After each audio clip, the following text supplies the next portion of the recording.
Alright guys, gonna try and get back to the pack today. I missed out yesterday, had some extra things I had to do at work, so I was pretty late and I slept in.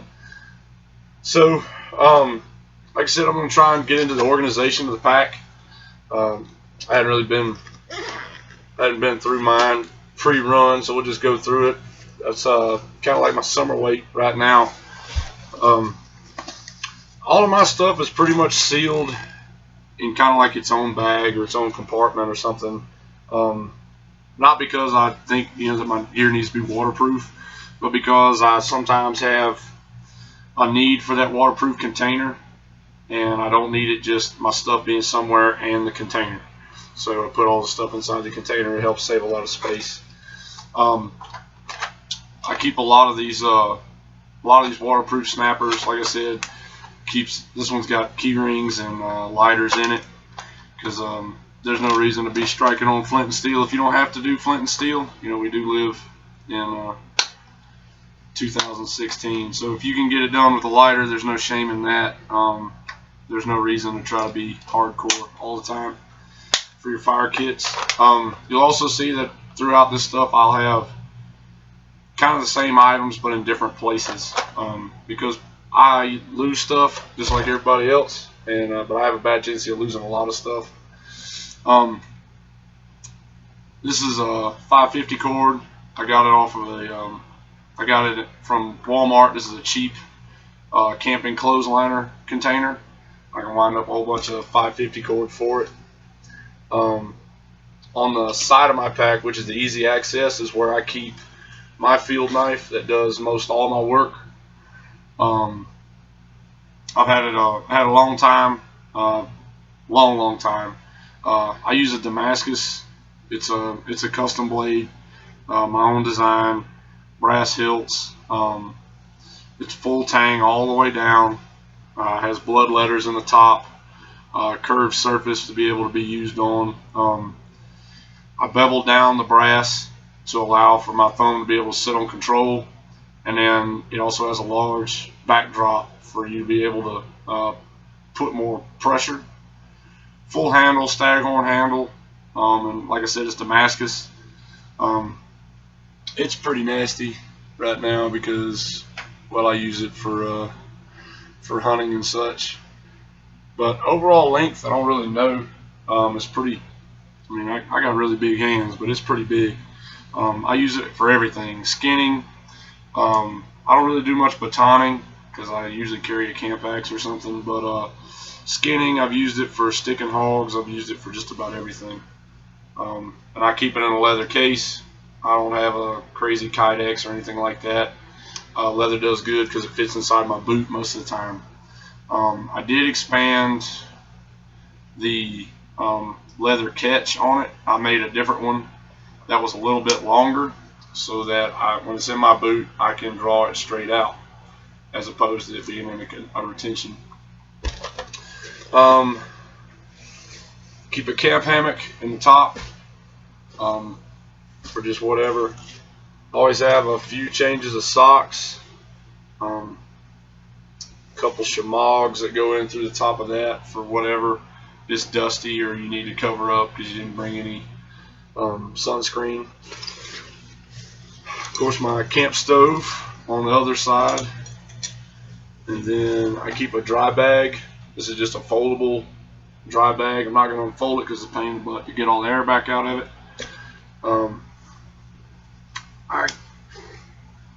This is one of those Frog Tog neck coolers. It holds water for the hot days. Keep it. A new addition to mine, I haven't tried it out yet, is this little, it's called an M48 Hawk. And that's all it's for. It's a spear point. I put it in there just to give it a shot because I do a lot of stuff with hogs and such. I just got this around Christmas time. So I just put it in there. It hangs in pretty good. I haven't had any issues losing it. So the very bottom of my pack, which is the bottom 4 inches, is where all my survival stuff is. I keep a SOS food pack in there. Like I said, this is it tastes terrible, plain and simple. You get 2 food bars per person per day. There's a packet of 6 in here, so I don't, it's just a quick, easy, compact way for me to keep some calories if I ever absolutely, positively had to have something. It's calories. It holds for 5 years, and it's waterproof. And then on the left-hand side, I keep a snake bite kit. This one's a little bit upgraded. I do have a couple extra things in here that don't that I got from a medic buddy of mine that'll help out with pain and a couple other things, but it's pretty much a basic snake bite kit. I have a dry bag military issue that the entire pack can fit inside. I have that just in case I'm in a really super wet climate, or I know there's going to be bad rain coming, so I'll put the bag in there anyway, because nobody likes walking with a wet pack. And I've got other things in here that'll hold moisture, that'll add weight to the pack. On the far right hand side is my water purification kit. I put it in the same kind of bag as this. You can get these at Walmart, I think, for like $8, and this comes in a multi-pack. This one is a Sawyer. It works in mild climates. The reason I say mild climates is because you put your water through it through a filtration device, and it's good for like 1,000,000 gallons. I mean, it's ridiculous. But if you are in cold weather and you have no way to purge this filter element, it will freeze, and when it freezes, it will bust everything. Okay, so then your filter element is toast, so you have no way to use this anymore. So be sure to have a few different ways. And then at the very bottom end of the pack, I've got this is like my fire kit. I've got wet fire tenders in here. I've got stormproof matches. In the rest of the front of the kit, I have other stuff we'll get into.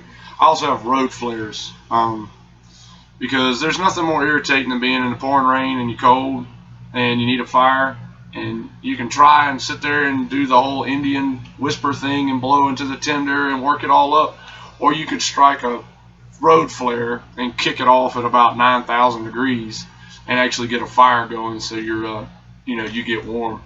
I keep a couple of them in case for signaling, but mainly I use them for starting fire when you got green wood and it's raining. And then of course at the very bottom of my kit, I have a field surgeon kit. This one's by Elite First. It's not for being able to take somebody's appendix out while you're in the field, but it's really nice to have a scalpel when you set that treble hook real deep in somebody, or if you have a bad laceration and you need some hemostats to set emergency stitches if you're trained for that kind of thing, tweezers, lances, all kinds of those nasty things that can happen that you need to, just easier to do a special tool than using a really nasty knife. I have disposable blades in here for the razor, for the scalpel. Everything stays sterilized, and of course it's supplemented by the pack in the front. Don't just carry stuff just to carry it. Make sure everything you know how to use and use it. But that's my main compartment. It's totally empty. That's my day-to-day carry part, and we're rocking on almost 9.5 minute video. But yeah, that's my hunting pack, day pack, whether I'm going camping, hiking, whatever. That's pretty much with me all the time. And we'll get into the stuff that's in the front 3 compartments on the next video. So anyway, y'all stay tuned. Feel free to post up pictures of y'all's stuff or what you got, or any questions about brands or anything. I've been getting a lot of messages, and if I get a bunch of them, I'll just do a video for question messages. So anyway, y'all take care and be careful.